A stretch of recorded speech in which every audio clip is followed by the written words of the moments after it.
Assalamu alaikum warahmatullah. Today in this new video lesson, a short tutorial, I will teach you how to turn the data into currency format.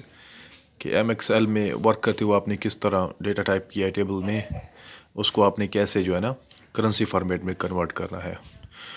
In doing that, first you'll have to select that column or cell in which the data is typed.